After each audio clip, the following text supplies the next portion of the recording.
The merciless Texas sun blazed overhead like a furnace in the cloudless August sky, its relentless heat creating shimmering mirages that danced across the endless expanse of prairie grass and mesquite bushes. The year was 1883, and the frontier was still wild and unforgiving, especially for those without family or fortune to protect them. 16-year-old Emma Mae Thornton stumbled along the dusty cattle trail leading toward Millbrook County. Her worn leather boots, once her father's pride, now held together with strips of cloth torn from her petticoat. Each labored step sent small clouds of red dust swirling around her ankles, and the oppressive heat made every breath feel like swallowing fire. The faded blue calico dress that had once belonged to her beloved mother hung loose on her severely diminished frame, the fabric now stained with sweat, dirt, and the tears she'd shed during countless sleepless nights.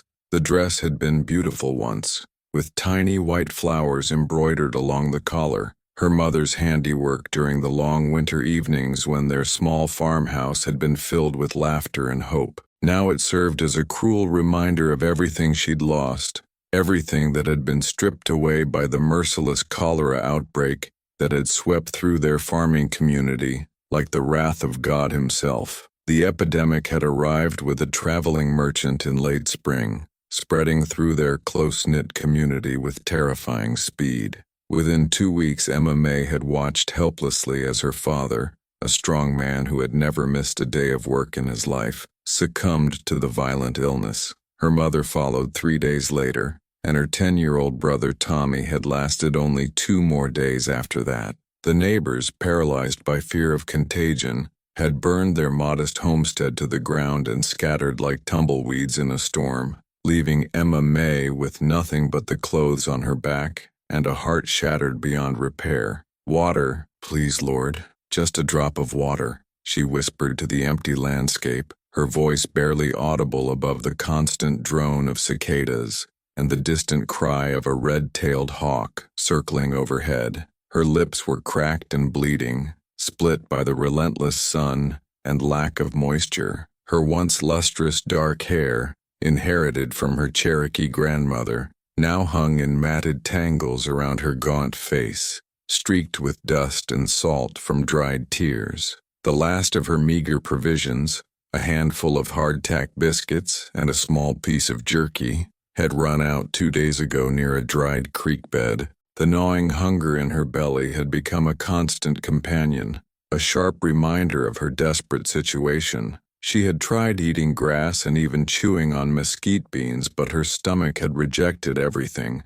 leaving her weaker than before. As the afternoon wore on and the sun began its slow descent toward the western horizon, Emma Mae's vision began to blur dangerously. The rolling hills of the Lone Star State, once beautiful in their vastness and dotted with bluebonnets in the spring, now seemed to mock her with their endless, unforgiving expanse. Her legs trembled with each step, and she knew with growing certainty that she wouldn't survive another night in the open. She collapsed beside a weathered fence post marked with the distinctive double M brand, her body finally surrendering to exhaustion, dehydration, and the crushing weight of grief. The rough wood felt almost cool against her burning cheek as she closed her eyes, preparing to join her family in whatever lay beyond this world of suffering. The sound of approaching hoofbeats barely registered in her fading consciousness, seeming almost like a dream or perhaps the approach of death itself. Through half-closed eyes, she saw a magnificent chestnut stallion approaching at a steady canter, its rider a tall, imposing figure silhouetted against the golden sunset. The man sat his horse with the easy confidence of someone born to the saddle, his wide-brimmed hat casting shadows across his weathered face. William Bull Morrison dismounted with practiced ease, his silver spurs jingling softly as his boots hit the ground. At 43, he was a man shaped by the frontier, tall and broad-shouldered, with hands that spoke of years of hard work and eyes that had seen both the beauty and brutality of the Texas landscape. His reputation as a fair but formidable cattle baron was known throughout 3 counties, but it was his unexpected capacity for compassion that would change Emma Mae's life forever. "Well, I'll be damned," came his deep, gravelly voice, tinged with genuine concern and the distinctive drawl of a man who had spent his entire life in Texas. "What in tarnation is a young lady doing out here all alone and in such a state?" Emma May tried to speak, to explain her desperate circumstances, but only managed a weak whimper that seemed to come from the very depths of her soul. Strong, calloused hands that could rope a steer or gentle a wild horse with equal skill, lifted her chin with surprising tenderness, and she found herself looking into the kindest brown eyes she had ever seen. Bull's weathered face, marked by years under the unforgiving Texas sun, and etched with lines that spoke of both laughter and sorrow, held nothing but compassion as he took in her desperate condition. He had seen hardship before. The frontier was unforgiving to the weak, but something about this young woman's plight touched something deep in his heart. "Easy there, little one," he said softly, his voice carrying the patient tone of a man accustomed to dealing with frightened animals and broken spirits. "Name's William Morrison, but folks call me Bull, and you're on my land now. Whatever brought you to this sorry state, you don't have to face it alone anymore." Chapter 2. The Sanctuary of Second Chances. The Double M Ranch House kitchen was a warm haven of purposeful activity when Bull carried Emma May through the heavy oak door, her slight form seeming almost weightless in his powerful arms. The room itself was a testament to both practicality and comfort.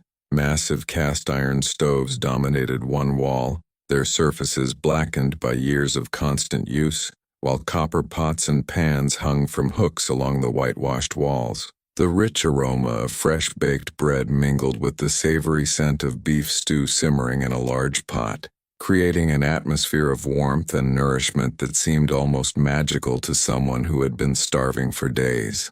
Maria Santos, the ranch's head cook and Bull's longtime friend, immediately took charge with the efficiency of someone who had dealt with countless emergencies over her 20 years at the Double M. A woman of 52 with graying hair pulled back in a practical bun and intelligent dark eyes that missed nothing, Maria had come to Texas from Mexico as a young bride and had found her calling in creating the hearty meals that sustained the ranch's operations. "Dios mío, what happened to this poor child? What happened to—" Maria exclaimed, her Mexican accent thick with concern as she quickly cleared a space on the large wooden table that served as the kitchen's central workspace. Her experienced hands moved with practiced efficiency, gathering clean cloths and a basin of cool water, while her sharp eyes assessed Emma May's condition with the skill of someone who had tended to countless injuries and illnesses over the years. "Found her collapsed by the north fence near the old cottonwood," Bull replied, his voice heavy with worry as he gently placed Emma May on the makeshift bed Maria had prepared. "Looks like she hasn't eaten in days, maybe longer. She's burning up with fever, and I can count her ribs through that dress."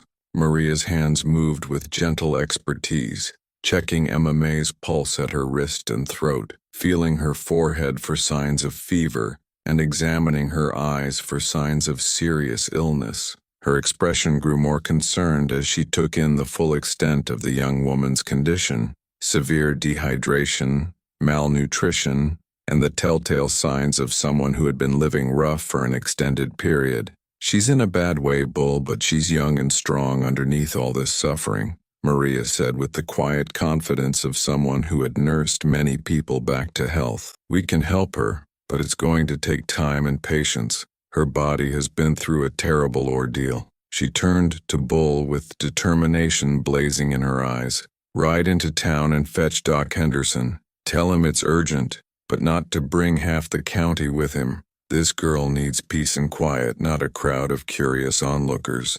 Over the next several hours, as the sun set and the ranch settled into its evening routine, Emma May drifted in and out of consciousness like a ship tossed on stormy seas. She was dimly aware of gentle voices speaking in both English and Spanish, of careful hands bathing her face with cool water, and of someone patiently spooning small amounts of warm broth between her cracked lips. The fever made everything seem dreamlike and distant, but even in her delirium she could sense the genuine care and concern surrounding her. When she finally opened her eyes fully, dawn light was streaming through delicate lace curtains, and she found herself in a comfortable bed in what appeared to be a well-appointed guest room. The walls were painted a soothing pale yellow, and a beautiful quilt, clearly handmade with intricate star patterns, covered her clean, nightgown-clad form. For a moment she wondered if she had died, and somehow found herself in heaven.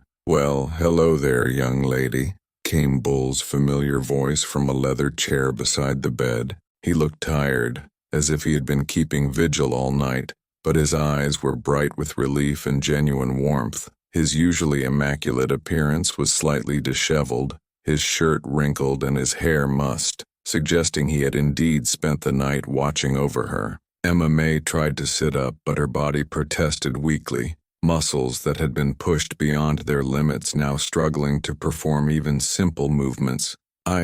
Where am I?" she managed, her voice hoarse but noticeably stronger than it had been the previous day. "You're at the Double M Ranch, about 15 miles southwest of Millbrook," Bull explained patiently, leaning forward with concern etched across his weathered features. "You're safe now, and Maria's been taking excellent care of you. Doc Henderson came by last night and said you're going to be fine with proper rest and nourishment." He paused, studying her face carefully. "Think you might be able to tell me your name and how you came to be wandering alone on the prairie?" "Emma May Thornton," she whispered, and as she spoke her name aloud, the full weight of her tragedy came crashing back over her like a dam bursting. Tears began to flow freely down her cheeks as she continued, "My family, they're all gone. The cholera came to our settlement in May, and within 2 weeks I lost my parents and my little brother Tommy. The neighbors were so afraid of catching the sickness that they burned our house and told me to leave. I've been walking for, I don't even know how long." Bull's expression softened with deep understanding and compassion. In his 43 years, he had witnessed enough tragedy and loss to recognize genuine suffering when he saw it. The frontier was harsh and unforgiving, but the human capacity for cruelty in the face of fear never ceased to amaze him. "I'm truly sorry for your loss, Emma May," he said quietly, his voice carrying the weight of someone who had experienced his own share of grief. "That's a burden no one should have to carry alone, especially someone so young. But I want you to know that you're not alone anymore. You have a place here for as long as you need it." Chapter 3. Learning to Live Again. 6 weeks had passed since Emma May's arrival at the Double M Ranch, and the transformation was nothing short of miraculous. The hollow-cheeked, desperate girl who had collapsed by the fence post was gradually being replaced by a young woman with roses in her cheeks and a growing sense of purpose in her daily activities. Under Maria's patient and loving tutelage, she was not only learning the complex rhythms of ranch life but discovering talents and strengths she never knew she possessed. The ranch kitchen had become Emma May's sanctuary and classroom, a place where she could contribute meaningfully to the daily operations while mastering skills that would serve her well throughout her life. The massive room, with its soaring ceilings and multiple workstations, had initially seemed overwhelming, but now she moved through it with growing confidence and efficiency. "Muy bien. Very good, mija," Maria exclaimed with genuine pride as Emma May successfully flipped a batch of sourdough pancakes without burning a single one. The kitchen was filled with the warm, yeasty aroma of fresh bread and the sizzling sounds of bacon cooking on the enormous cast-iron griddle. "You have the touch now.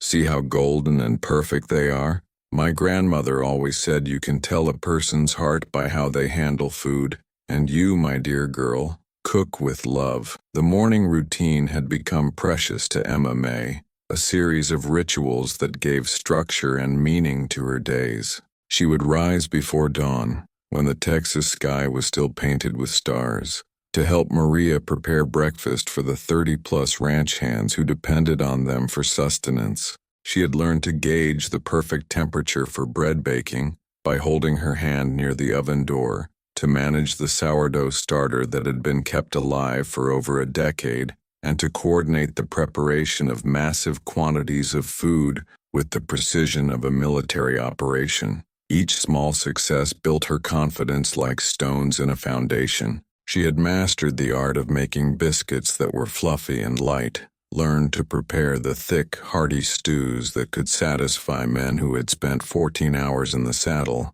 and even developed her own variations on traditional recipes that had become favorites among the crew. The cowboys, initially skeptical of the young woman who had appeared seemingly from nowhere, now looked forward to meals with an enthusiasm that warmed Emma May's heart. Bull had been equally supportive of her growth, though in his own quiet, observant way. He would often appear in the kitchen doorway during the morning rush, ostensibly checking on the meal preparations but really ensuring that Emma May was settling in well and finding her place in the ranch family. His presence had become a source of comfort and stability in her rebuilding world, a constant reminder that she was valued and protected. "Morning, ladies," Bull said on a particularly beautiful September morning, entering the kitchen with his characteristic easy smile and the confident stride of a man completely at home in his domain. The early morning light streaming through the windows caught the silver threads in his dark hair and highlighted the laugh lines around his eyes. "Smells like heaven in here, as usual." He accepted a steaming cup of coffee from Maria and turned to Emma May with an expression that held something new, a mixture of pride and what might have been deeper affection. "How would you feel about taking a ride around the ranch today?" he asked, his voice carrying a note of excitement that made Emma May's pulse quicken. "I thought you might like to see more of the operation, get a better understanding of what we do here. The fall roundup is coming up, and I'd like you to understand how everything fits together." Emma May's eyes lit up with genuine excitement. She had been curious about the vast expanse of the Double M Ranch, but had been too focused on recovery and mastering her kitchen duties to explore beyond the immediate vicinity of the main house. The ranch stretched as far as the eye could see in every direction, and she had heard the cowboys talking about different sections with names like Devil's Canyon, Sweetwater Creek, and the North Pasture. "I'd love that, Mr. Morrison," she replied, then hesitated slightly. "But I should mention that I've never really ridden a horse before. My family were farmers, and we only had an old plow horse that was too gentle and slow for riding." Bull's laugh was warm and reassuring, the sound filling the kitchen with genuine joy. "Well, that's something we can definitely remedy. Every person living in Texas should know how to sit a horse properly. It's practically a requirement for citizenship in this state." His eyes twinkled with amusement. "I've got just the mare for you, gentle as a lamb but with enough spirit to make the ride interesting. Her name's Buttercup, and she's got more patience than a saint." That afternoon, Emma May found herself standing in the ranch's main corral, a large circular enclosure surrounded by sturdy wooden rails that had been worn smooth by countless hands and weathered to a silvery gray by the Texas sun. The corral was a hub of activity, with several cowboys working with horses in various stages of training, their voices calling out instructions and encouragement in the distinctive drawl of men who had spent their lives working with animals. Facing her was Buttercup, a beautiful Palomino mare whose golden coat gleamed like spun gold in the afternoon sunlight.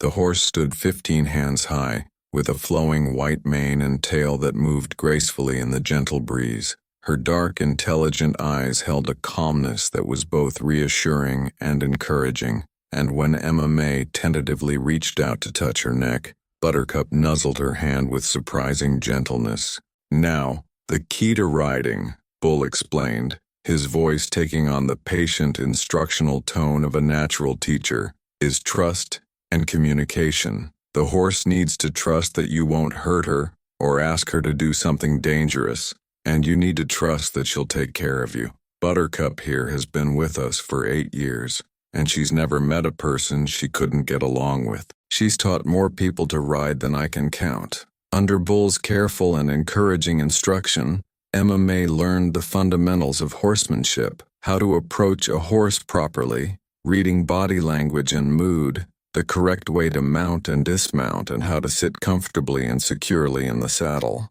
The first few minutes were terrifying, as Buttercup seemed impossibly tall and powerful beneath her. But as the mare responded to her gentle guidance and Bull's reassuring presence, Emma May felt a surge of accomplishment and freedom, unlike anything she had experienced before. As they rode slowly around the ranch at a comfortable walk, Bull pointed out various aspects of the operation, with the pride of a man who had built something meaningful with his own hands. They visited the breeding pastures where prize bulls grazed peacefully among carefully selected cows, the training corrals where young horses learned their trade under the patient guidance of experienced wranglers, and the vast grazing lands that stretched to the horizon, dotted with thousands of head of cattle bearing the distinctive Double M brand. But more than just a physical tour of the ranch, Bull shared his philosophy of ranching and life, his voice carrying the wisdom of someone who had learned hard lessons and emerged stronger for the experience. "You see, Emma May," he said as they paused on a small hill overlooking the main compound. The buildings spread out below them like a miniature town. "A ranch like this isn't just about the land or the cattle or even the profit, though all of those things are important. It's about the people who make it work, who care for each other and the animals in their charge. Every person here, from the newest hand to old Maria, contributes something essential to the whole." Emma May listened intently, understanding that he was talking about much more than just ranch operations. She could hear in his voice the deep satisfaction of a man who had found his calling and built something lasting and meaningful. "Where do I fit in all of this?" she asked quietly, her voice carrying both hope and uncertainty. Bull turned in his saddle to face her directly, his expression serious but infinitely kind. "That's ultimately up to you to decide, Emma May, but I can tell you this. You've already brought something special and valuable to this place." Maria hasn't smiled this much in years, and the hands have been commenting on how much better the meals have gotten since you arrived. "You're not just surviving here, you're thriving, and you're helping all of us thrive too." As they rode back toward the ranch house, the setting sun casting long purple shadows across the prairie and painting the sky in brilliant shades of orange and pink, Emma May felt a profound shift in her understanding of herself and her place in the world. For the first time since her family's tragic death, she wasn't just grateful to be alive. She was genuinely excited about the possibilities that lay ahead and the life she was building with these good people who had welcomed her with open hearts. Chapter 4. The Bonds That Heal. The intense heat of summer had settled over the Double M Ranch like a heavy blanket, bringing with it the constant challenges of managing thousands of head of cattle across the vast Texas landscape during the most demanding season of the year. Emma May had been with the ranch for 4 months now, and her integration into the daily rhythm of life had been nothing short of remarkable, earning her the respect and affection of everyone from the newest ranch hand to the most experienced foreman. The kitchen had truly become her domain, with Maria gradually and proudly entrusting her with increasingly complex responsibilities that would have overwhelmed most people twice her age. Emma May had proven herself capable of managing the temperamental sourdough starter that required daily attention, preparing the massive quantities of food required to feed 30 hungry cowboys 3 times a day, developing innovative solutions to storage and preparation challenges, and even creating her own variations on traditional recipes that had become so popular that neighboring ranchers had begun trying to lure her away with increasingly generous offers. "You know me, huh?" Maria said one sweltering evening in late July as they cleaned up after dinner, the kitchen still warm from the day's cooking despite the open windows and the gentle breeze that carried the sounds of cattle lowing in the distance. "I've been doing a lot of thinking about my future here. I'm not getting any younger. My 60th birthday is coming up next spring, and my arthritis has been acting up more lately, especially in this heat." She paused in her work, studying Emma May's face with the careful attention of someone about to make an important announcement. "Bull and I have been having some serious conversations, and we both think you might be ready for a much bigger responsibility." Emma May's heart skipped a beat, and she felt a mixture of excitement and terror wash over her. The thought of taking on more duties both thrilled and frightened her, representing as it did both an incredible opportunity and a daunting challenge. "What kind of responsibility are you talking about, Maria?" "Head cook," Maria said simply, but her tone carried the weight of the enormous trust she was placing in the young woman who had arrived at the ranch as a half-dead stranger just months before. "With my guidance and support, of course, but you'd be making the final decisions, planning all the menus, managing the food supplies and budget, supervising any kitchen help we might hire during busy seasons. It's a big job with a lot of responsibility, but I believe you not only can handle it but will excel at it." Before Emma May could fully process what she was hearing, Bull appeared in the kitchen doorway with his characteristic perfect timing, as if he had been waiting just outside for the right moment to join the conversation. His presence filled the room with quiet authority and warmth, and Emma May noticed that he seemed more serious than usual, as if he too understood the significance of what was being discussed. "Ladies, I hope I'm not interrupting anything too important," he said, though his tone suggested he knew exactly what they had been talking about. "Actually, you're arriving at exactly the right moment," Maria replied with a knowing smile that suggested this conversation had been carefully planned. "I was just telling Emma May about the discussions we've been having regarding her future here at the ranch." Bull nodded gravely, his expression serious but deeply encouraging. "Emma May, in the 4 months you've been with us, you've proven yourself to be far more than just a helping hand or even a skilled cook. The men respect you and your work. Your meals have become legendary throughout the county, and you've become an integral and irreplaceable part of this ranch family." He paused, seeming to choose his words carefully. "The position Maria is offering comes with a proper salary that reflects the importance of the work, more money than most men in this county make, your own private quarters in the main house, and the full authority to make decisions about all kitchen operations and food-related matters." Emma May felt overwhelmed by the magnitude of what they were offering her. It represented not just a job but a complete transformation of her status and prospects, elevating her from a rescued waif to a position of genuine responsibility and respect. "I don't know what to say. This is so much more than I ever dreamed would be possible for someone like me." "Say yes," Bull replied with a grin that transformed his weathered face and reminded Emma May of why she had come to care for him so deeply. "But there's something else we need to discuss, something that's both an opportunity and a challenge. The annual cattle drive to Kansas is coming up next month. We'll be taking 4,000 head north to the railheads in Dodge City. It's a 3-week journey through some of the most beautiful and dangerous country in America, and traditionally, the head cook goes along to feed the crew on the trail. It's hard, demanding work under difficult conditions, but it's also an incredible adventure that would give you a chance to see more of this great country and prove yourself under the most challenging circumstances possible." The prospect of leaving the safety and comfort of the ranch was genuinely daunting, but Emma May had learned to trust Bull's judgment implicitly, and she could hear the excitement in his voice when he talked about the cattle drive. "Would you be going too?" she asked, though she already knew the answer. "Wouldn't miss it for the world," Bull assured her with obvious enthusiasm. "I lead every drive personally. It's dangerous work that requires experienced leadership, but with the right preparation and the right people, it's also one of the most rewarding and exhilarating experiences you can have. There's nothing quite like watching the sun rise over a herd of cattle stretching to the horizon, or seeing the stars in a sky so clear and vast.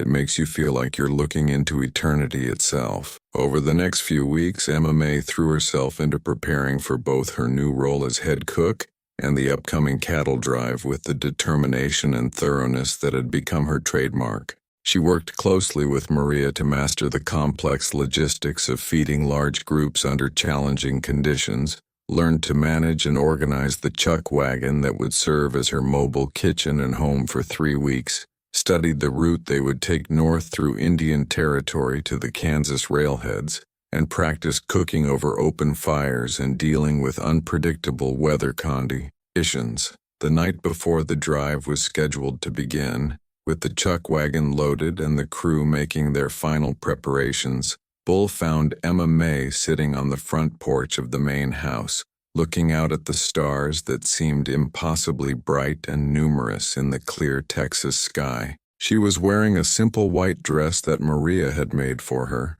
and her hair, now healthy and lustrous again, was pulled back in a practical but becoming style. "Having second thoughts about tomorrow?" he asked gently, settling into the chair beside her with the easy grace of a man completely comfortable in his own skin. "Not exactly second thoughts," Emma May replied thoughtfully, her voice carrying a maturity and confidence that would have been unimaginable just months before. "I was just thinking about how completely my life has changed. Less than a year ago, I was literally dying by the side of the road with nothing but the clothes on my back and no hope for the future. Now I'm about to embark on an adventure that most people only dream about, with work that I love and people who have become my family." Bull was quiet for a long moment, considering her words and the remarkable transformation he had witnessed. "You know, Emma May, I've been thinking about that day I found you, and I've come to realize something important. I thought at the time that I was just helping someone in desperate need, doing what any decent person would do. But the truth is, you've given this place, and all of us, something we didn't even know we were missing. You've reminded us what it means to care for each other, to build something meaningful together, to create a real family rather than just a business operation." Emma May turned to look at him, seeing something in his expression that made her heart flutter with a mixture of hope and uncertainty. There was a tenderness in his eyes that went beyond friendship or even paternal affection, something deeper and more complex that she was only beginning to understand. "What do you mean?" she asked softly, though part of her already knew what he was trying to say. "I mean," Bull said carefully, his voice carrying the weight of someone who had thought long and hard about his words, "that you've become much more than just an employee or even a friend to me. You've become the most important person in my life, and I want you to know that whatever happens on this drive, whatever challenges we face together or apart, you'll always have a home here. More than that, you'll always have my love and protection, for as long as you want them." As they sat together under the vast Texas sky, surrounded by the familiar sounds of the ranch settling in for the night, Emma May felt a warmth and contentment that had nothing to do with the summer evening. She was no longer the desperate, broken girl who had collapsed by the fence post. She had found her place in the world, discovered her own strength and capabilities, and most importantly, she had found people who valued her for who she was becoming rather than pitying her for what she had lost. Chapter 5. The Journey Home. The cattle drive had been everything Bull had promised and infinitely more than Emma May could have imagined in her wildest dreams. 3 weeks of dust, danger, and backbreaking work had tested every member of the crew in ways that revealed their true character. But Emma May had risen to every challenge with a grace and determination that had earned her the respect and admiration of even the most hardened cowboys. The chuck wagon had become far more than just a mobile kitchen. It had become the heart and soul of the entire operation, with Emma May's exceptional meals providing not just physical sustenance, but comfort, morale, and a sense of home, even in the vast wilderness of the Great Plains. The journey north through Indian Territory had been filled with moments of breathtaking beauty and genuine danger. They had forded swollen rivers where the current threatened to sweep away both cattle and riders, navigated through thunderstorms that turned the prairie into a sea of mud and lightning, and dealt with the constant threat of rustlers and hostile encounters. Through it all, Emma May had maintained her composure and continued to provide 3 hot meals a day for 30 men, often working by lantern light in conditions that would have defeated someone with less determination and skill. Now, as they made their way back to the Double M Ranch with their pockets heavy with the profits from the successful sale of 4,000 head of prime Texas beef, Emma May reflected on the profound changes the journey had brought to her understanding of herself and her place in the world. She had seen the vast expanse of the American frontier, from the rolling hills of Texas to the endless grasslands of Kansas, witnessed the raw beauty and terrible power of nature unleashed, and most importantly, proven to herself and everyone around her that she could handle whatever challenges life might throw at her. "You've been mighty quiet today," Bull observed as he rode alongside the chuck wagon, his voice carrying a note of gentle concern. The cattle had been successfully delivered to the railhead in Dodge City, where they had commanded top dollar from buyers eager for quality Texas beef, and the crew was in high spirits, their hard work rewarded with generous bonuses, and the satisfaction of a job well done. "Just thinking about everything that's happened," Emma May replied, managing the wagon's team of 6 horses with the confidence and skill of someone who had mastered a difficult art through necessity and determination. "About how different everything is now compared to when we started this journey, and how much I've learned about myself and what I'm capable of." Bull nodded with understanding, recognizing the deeper meaning behind her words. The cattle drive had been far more than just a business venture for both of them. It had been a journey of discovery and transformation that had changed their relationship in ways that neither had fully anticipated. He had watched Emma May evolve from a capable but uncertain young woman into someone who commanded respect and admiration from men twice her age and experience, someone who had proven herself under the most demanding conditions imaginable. "You know," Bull said, his voice carrying a note of something Emma May couldn't quite identify, a mixture of pride, affection, and what might have been nervousness. "I've been doing quite a bit of thinking of my own during these past few weeks, about the ranch, about the future, about what really matters in life and what I want that future to look like." Emma May glanced at him with growing curiosity, noting that there was something different in his manner today, a seriousness and intensity that was completely unlike his usual confident, easygoing demeanor. There was an almost vulnerable quality to his expression that she had never seen before, as if he was preparing to say something of enormous importance. As they crested a familiar hill that marked the final approach to the Double M Ranch, the entire spread came into view like a welcoming embrace from an old friend.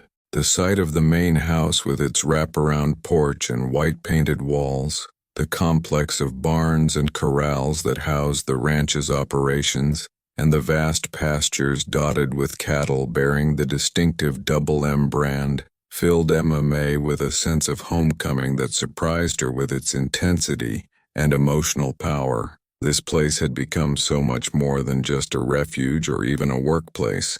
It had become the foundation of her new life, and the center of everything she held dear. That evening, after the crew had been fed their first home-cooked meal in 3 weeks and the chuck wagon had been unloaded and cleaned, Bull asked Emma May to join him on the front porch where they had shared so many meaningful conversations over the past months. The familiar ritual felt both comforting and charged with anticipation, as if they both understood that this conversation would be different from all the others that had come before. The Texas sunset was painting the sky in brilliant shades of orange, pink, and purple, and the familiar sounds of the ranch settling in for the night, cattle lowing in the distance, horses nickering in the corrals, and the gentle creaking of the windmill, created a peaceful backdrop for what Bull clearly had on his mind.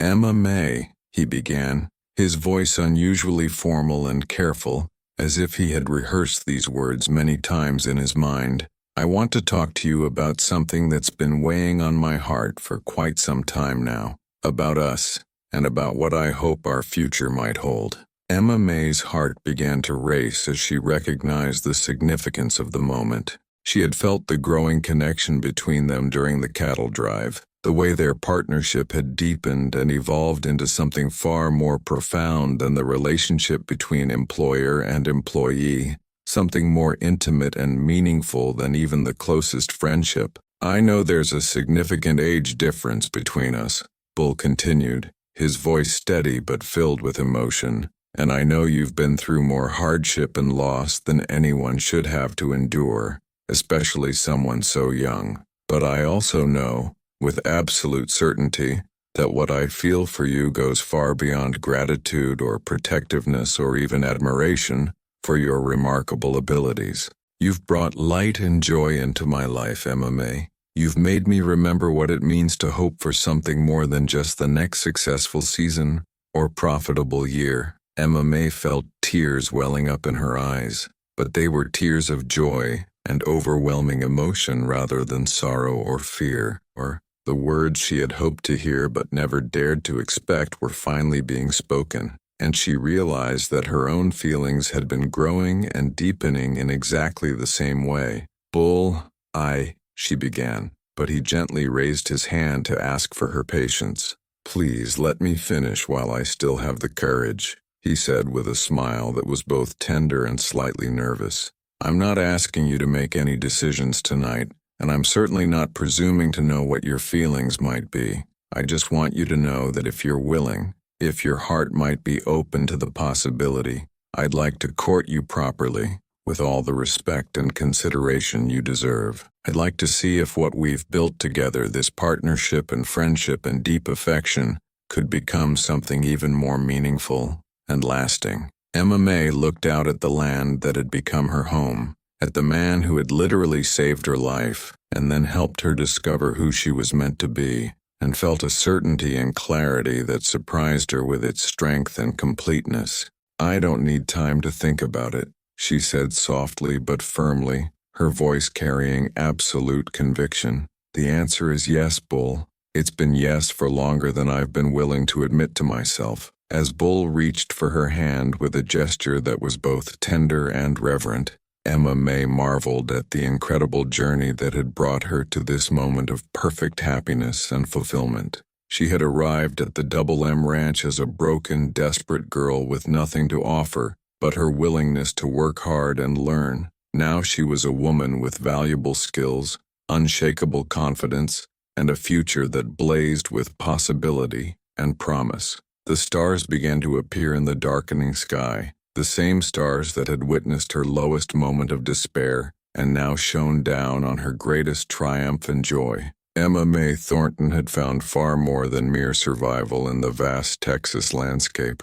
She had discovered love, purpose, respect, and the unshakable knowledge that sometimes the most beautiful destinations in life are reached only through the most difficult and challenging journeys. In the distance, a coyote howled its ancient song to the rising moon, and Emma May smiled with deep contentment, knowing with absolute certainty that she was exactly where she belonged. The girl who had once wandered the prairie in desperate search of help had become a woman who would help shape the future of the Double M Ranch, and in doing so, had discovered that the greatest nourishment in life comes not from bread alone, but from the love, respect, and genuine care of those who choose to share their lives with us. The Double M Ranch would continue to thrive and grow under their joint stewardship, becoming a testament to the transformative power of second chances and the enduring strength of the human spirit when supported by genuine love and community. And Emma May Thornton, once orphaned and abandoned to face the world alone, had finally and completely found her way home.